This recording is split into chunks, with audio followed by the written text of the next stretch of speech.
Hey there, everybody.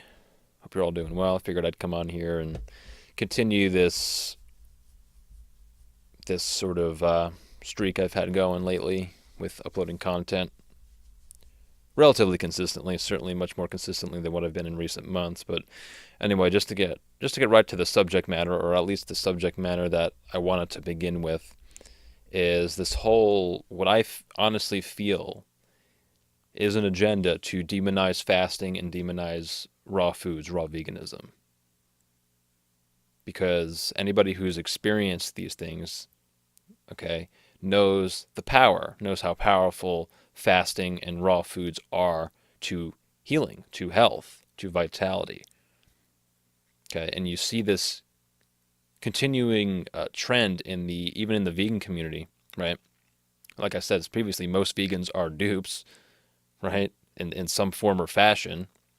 I've certainly experienced that, um, you know, over the years, being part of the vegan community and just staying engaged with the content and people I've met, people whether they're people I've met in person or online or just content that I've come across. I mean, the ignorance is just astounding with with probably most of the people out there who would identify as vegans. And part of it is this belief in, quote unquote science, right? And John Rose uploaded a video recently, and John Rose is one of the few channels still left up on YouTube who I think is even worth watching at this point. There's a few others that not necessarily raw food or vegan related. However, John Rose, in terms of a health channel, a channel about true health and vitality, I would say, yeah, John Rose, Dr. Morse, the who are the other people, the Master Fast people. Again, they have some ideas that a lot of people don't agree with.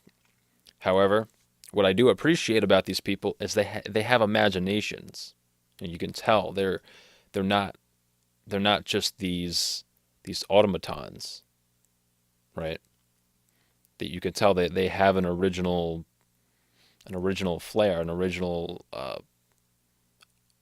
imaginative aspect to their character, to their personality, to the content they put out. Of course, it's going to reflect in their content.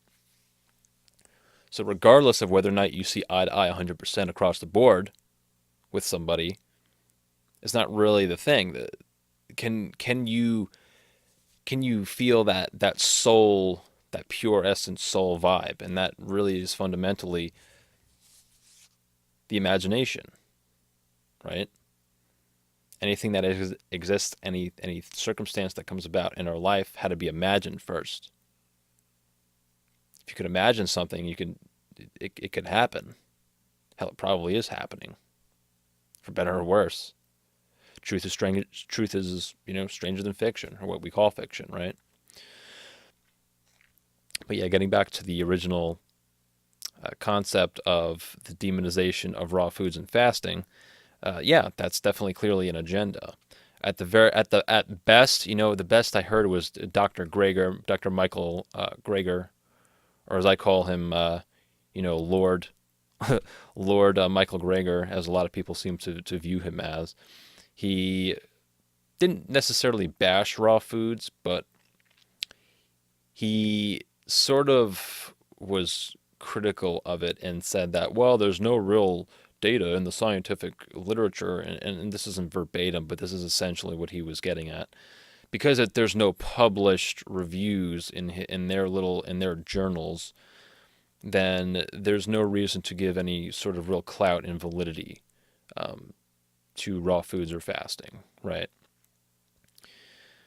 Which, I mean, you talk about people who lack imagination. How is that any different than people needing validation from some religious head, from their priest or pastor, or their rabbi or whatever, right? It's really not fundamentally when it comes right down to it. So, according to them, if something isn't published in one of their journals, in one of their books or whatever, It doesn't exist. It has no validity. In spite of the thousands, the endless stream of testimonies that you have of people overcoming every single ailment from A to Z with raw foods and fasting, just very simple things, maybe some herbal protocols. Look at Dr. Morse, he's been in practice for over half a century, right? I think, yeah, like over half a century now. And thousands and thousands and thousands and thousands of case studies. I'm sure they have a I'm sure they definitely do have a database because they record everything down there. Anybody who's I've been fortunate enough to be very involved in that community and know people from that community, and it's real. It's every bit as real as those people who are critical think that it's a scam or hogwash. Calling people like Dr. Morse, John Rose, charlatans or snake oil salesmen or whatever, because they don't have the name, they don't have a doctorate or something. They don't have some sort of arbitrary certification or label or whatever, or education or training, right? And that's really all it is. I said that in a previous video. This whole peer review process with mainstream science is really it's I mean, yeah, it's flawed, obviously, because those studies need funding. And where do they get their funding from?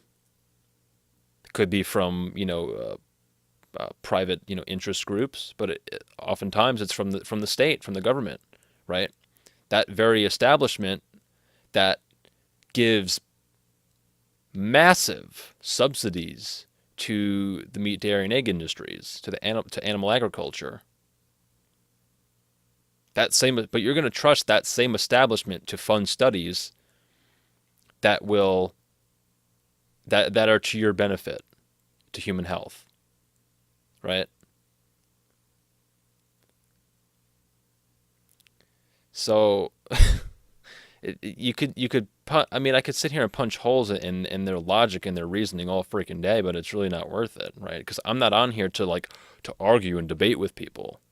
I'm not opposed to that necessarily.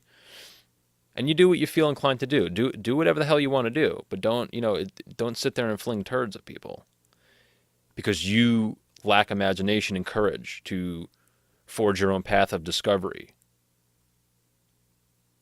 in life. And that's really all it is, fundamentally. I mean, John Venus, right, getting back to him, he uploaded a video. You just look at the comments section. You know, oh, he's on his road to carnivorism, whatever they call it, or ex-vegan, because he did a 3-day water fast. You know, I mean, it's ridiculous. People's mentalities. It's. I mean, I feel bad for him in a way. The lack of imagination, the closed-mindedness. That's ultimately how people are manipulated and controlled, like puppets, puppets on a string. Is the fear of change and the fear of the unknown. So I don't really know what else to say about it. I mean, I could keep going. However, I feel like I've said everything I needed to say. There's also a need for repetition, and that's something I've realized